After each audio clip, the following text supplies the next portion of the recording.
በከተማችን ድሬዳዋ የወለደውን ተንከባክቦ ያሳደገውን ለወግ ለማዕረግ ያበቃውን ወላጅ አባቱን በአሰቃቂ ሁኔታ ከጓደኛው ጋር በመሆን የገደለው ተከሳሽ ግለሰብ እንግዲህ በድሬዳዋ ነዋሪዎች ዘንድ ሲያነጋግር ቆይቷል።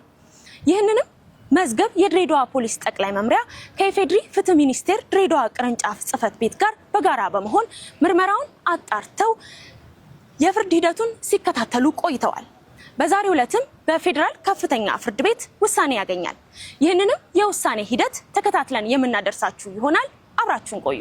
የወንጀል ድርጊት አፈጻጸም ባገናዘበ መልኩ አንደኛ ተከሳሽ በሞት ቅጣት እንዲቀጡ ፍርድ ቤቱ በወንጀል ሕግ አንቀጽ 117 አንቀጽ 539 አንድ መሰረት በወንጀለኛ መቅጫ ስነ ስርዓት ቁጥር 149(5) የቅጣት ውሳኔ በሙሉ ድምፅ ሰጥቷል። ሁለተኛ ተከሳሽ በ20 ዓመት ጽኑ እስራት እንዲቀጣ ፍርድ ቤቱ በወንጀል ሕግ አንቀጽ 539 አንድ እና በወንጀለኛ መቅጫ ስነ ስርዓት ቁጥር 149(5) መሰረት የቅጣት ውሳኔ በሙሉ ድምፅ ሰጥቷል። ትዕዛዝ አንደኛ ተከሳሽ አቶ ቤካ ኑረዲን አሊዬ በሞት እንዲቀጡ ተወስኗል።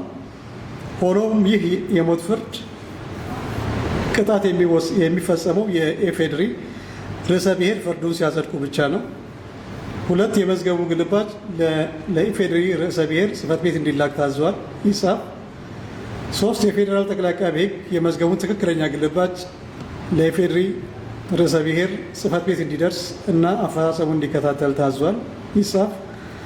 የድሬዳዋ ሁሉ አቀፍ የማረሚያና ማረፊያ ቤት ማዕከል በአንደኛ ተከሳሽ ላይ የሞት ቅጣት ወይም የሞት ፍርድ የተጣለበት መሆኑን አውቀው ጥብቅ ክትትልና ቁጥጥር በማድረግ ቅጣቱን ተከታትለው እንዲያስፈጽም ታዟል። ይጻፍ።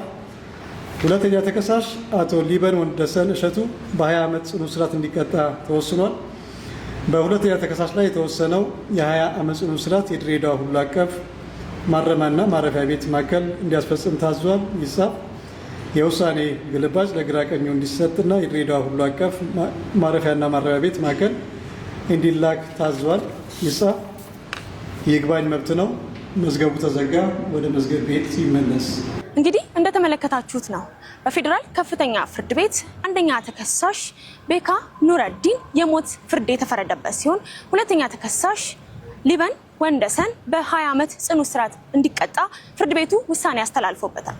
እንግዲህ የድሬዳዋ ፖሊስ ጠቅላይ መምሪያ ምርመራውን በሚያጣራበት ወቅት እነዚህ ተከሳሾች የምርመራውን ሂደት ለማዛባት ቢሞክሩም የድሬዳዋ ፖሊስ ጠቅላይ መምሪያ ግን ምርጥ የምርመራ ጥበብ በቴክኒክና በታክቲክ የምርመራ ሂደቶችን አከናውኖ በፌደራል ፍትህ ሚኒስቴር ድሬዳዋ ቅርንጫፍ ጽህፈት ቤት ጋር በጋራ በመሆን ለዛሬው ዕለት ለውሳኔ አሰጣጥ እንዳቀረቡት ታውቋል።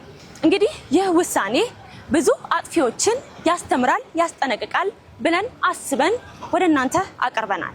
አብራችሁን ስለቆያችሁ እናመሰግናለን።